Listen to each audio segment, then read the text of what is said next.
चलिए अब दर्शकों से बात करते हैं। प्रणीत साडेकर जी का हमें इनफैक्ट सवाल आया है एसएमएस के जरिए। डीएलएफ पर इनका सवाल है। 500 शेयर इनके पास डीएलएफ के हैं।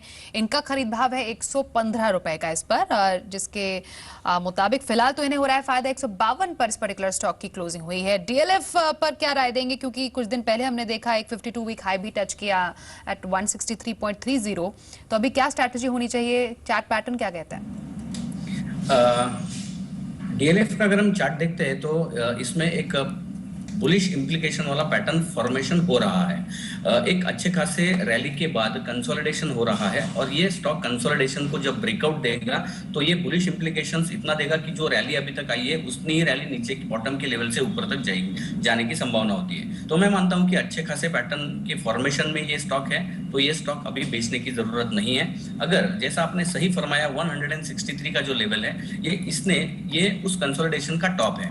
अगर इसके ऊपर हमें ये ब्रेकआउट मिलता है तो ये स्टॉक की जो स्ट्रेंथ है उस स्टॉक को लेके जाएगी करीबन 182 लेवल तक। तो फिलहाल होल्ड करें। और स्टॉप लॉस के तौर पर अगर हम बात करते हैं तो अभी रिसेंटली जो लो बनाया गया है वो 149 का है, तो उसके नीचे ₹1 148 ये स्टॉप लॉस मैं रिकमेंड करूंगा।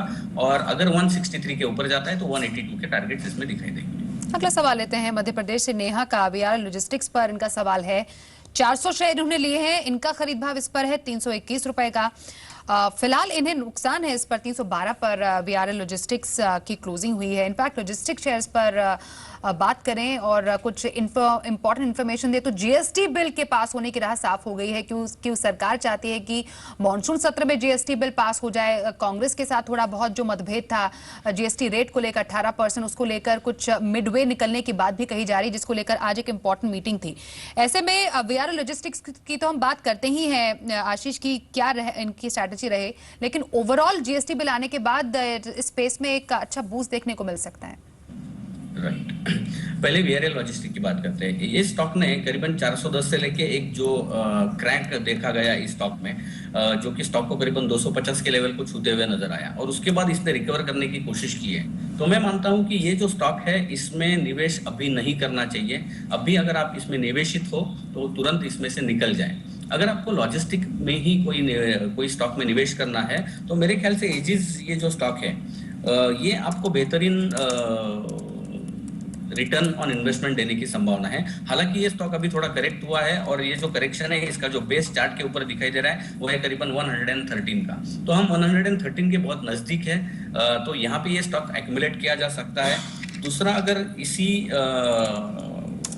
इसी सेक्टर में अगर हम बात करें तो पटेल इंटरनेशनल जो है ये भी स्टॉक फिलहाल अभी एक मोमेंटम गैदर करता हुआ नजर आता है। लेकिन इन दोनों को अगर मैं कंपेयर करता हूं तो मैं एजिस को ज्यादा वेटेज दूंगा और यहाँ से निवेश वीआरएल लॉजिस्टिक में से जो निवेश है वो निकाल के एजिस में इन्वेस्ट करने की मेरी सलाह होगी। कुछ और सवाल लेने से पहले एक और खबर का रुख करते हैं। एसएल प्रोपैक ने कोलंबिया में नई यूनिट शुरू की है। नई यूनिट शुरू होने के बाद कोलंबिया यूनिट की आय बढ़कर दोगुनी होने की उम्मीद है। इस यूनिट पर करीब 30 करोड़ रुपए खर्च हुए हैं। यूरोप में कंपनी की सबसे ज्यादा 26% ग्रोथ रही है और नई यूनिट से कंपनी की ट्यूब क्षमता बढ़कर दोगुनी हो जाएगी। इस यूनिट से दक्षिण अमेरिका में ट्यूब की सप्लाई होगी। दक्षिण अमेरिका में कंपनी की ऑर्डर बुक काफी अच्छी है। चलिए बढ़ते हैं आगे और एक और सवाल लेते हैं रोहतक से अनुराग का। जुबिलेंट फूड वर्क्स पर इनका सवाल है। जुबिलेंट फूड वर्क्स के इनके पास 1000 शेयर है जिस पर इनका खरीद भाव है 1200 रुपए का। फिलहाल इस पर इन्हें नुकसान है 1135 पर इस पर्टिकुलर स्टॉक की क्लोजिंग हुई है। जुबिलेंट फूड वर्क्स के बारे में अगर जाने आपसे, कंपनी के बारे में, इसके प्रोस्पेक्ट्स के बारे में क्या स्ट्रैटेजी रखनी चाहिए? Consistently lower top lower bottom बनाते हुए चल रहा है। इसका मतलब ये है कि ये स्टॉक बेयर के फर्म हाथों में है। ये एक नेगेटिव बात हो गई। लेकिन अगर पॉजिटिव बात कहना कि चार्ट पर देखने की कोशिश करते हैं तो करीबन 990 के एक ऐसा लेवल है जहां पे इसने एक 2 बार बॉटम बनाया हुआ है और वहां से ये स्टॉक उछला है। लेकिन उछलने के बाद पिछला जो रिसेंट टॉप है वो तोड़ने की कोशिश की, लेकिन वो तोड़ नहीं पाया है। तो मैं मानता हूं कि यहां से वापस एक बार बुल्स कोशिश करेंगे बेयर्स को ट्रैप करने की और उनसे फाइट करके जीतने की कोशिश करेंगे।